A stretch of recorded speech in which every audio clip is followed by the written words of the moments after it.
কিচেনে সবাইকে স্বাগত। আজকে আবারও চলে এলাম নতুন একটি রেসিপি নিয়ে। আজকে আমি বানাবো মান কচু ভাজা। দেখুন, খুব সুন্দর একটি রেসিপি হতে চলেছে। ভিডিওটিতে একটি লাইক দিয়ে শুরু থেকে শেষ পর্যন্ত দেখার অনুরোধ রইল। নিয়েছি এখানে মান কচুটাকে এখন আমি ভালোভাবে কেটে নেব এরকম একটি গ্রেটারের সাহায্যে। এইভাবে কেটে নেব। কেটে নেওয়া হলে গ্যাসে একটি কড়াই বসিয়ে দিয়েছি, সরিষার তেল দিয়ে দিলাম, কাঁচা লঙ্কা,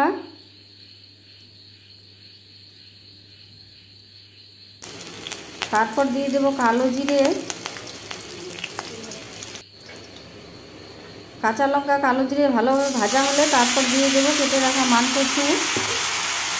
আপনারা অনেকে অনেকভাবে খেয়েছেন, আমি যেভাবে বানাচ্ছি অবশ্যই একবার এভাবে বানিয়ে দেখবেন, অসাধারণ লাগে খেতে। তারপর দিয়ে দেব ছোলাটাকে আমি ভিজিয়ে রেখেছিলাম সারা রাত, খুব সুন্দর ফুলে উঠেছে। তারপর দিয়ে দেবো লবণ পরিমাণ মতো, হলুদ 1 চামচ দিয়ে ভালোভাবে নেড়ে দেব।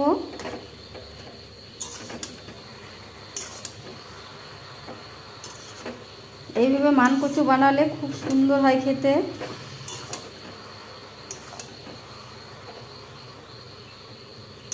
দেখুন, আমি এভাবে নেড়ে দেব ভালোভাবে যেন সব কিছু মিশে যায়। দেখুন, মান কচুর থেকে অনেকটা জল বেরিয়েছে। এইভাবে ভাজতেই থাকবো, জলটাকে শুকিয়ে নেব। তারপর দিয়ে দেবো সামান্য একটু চিনিটাকে দিয়ে আবারও ভালোভাবে নেড়ে দেব। এটি খুব অল্প সময়ে হয়ে যায়। বন্ধুরা, আপনারা অবশ্যই একবার এভাবে ট্রাই করবেন। আমার চ্যানেলে যারা নতুন বন্ধু তাদের কাছে অনুরোধ রইল, আমার চ্যানেলটিকে সাবস্ক্রাইব করে আমার পাশে থাকবেন, পাশে থাকা বেল বাটনটি প্রেস করে রাখবেন। আর পুরনো বন্ধুদের অসংখ্য ধন্যবাদ। তো বন্ধুরা, মান কচু ভাজা হয়ে গেছে আমার, নামিয়ে নেব। তো কেমন লাগলো আমার আজকের রেসিপিটি অবশ্যই কমেন্ট করে জানাবেন। ভালো লাগলে লাইক, শেয়ার, সাবস্ক্রাইব করতে ভুলবেন না। পাশে থাকা বেল বাটনটি প্রেস করে রাখবেন। আমি যখনই কোনো নতুন রেসিপি আপলোড করব সবার আগে আপনাদের কাছে পৌঁছে যাবে। তো বন্ধুরা, আজ তাহলে এ পর্যন্তই।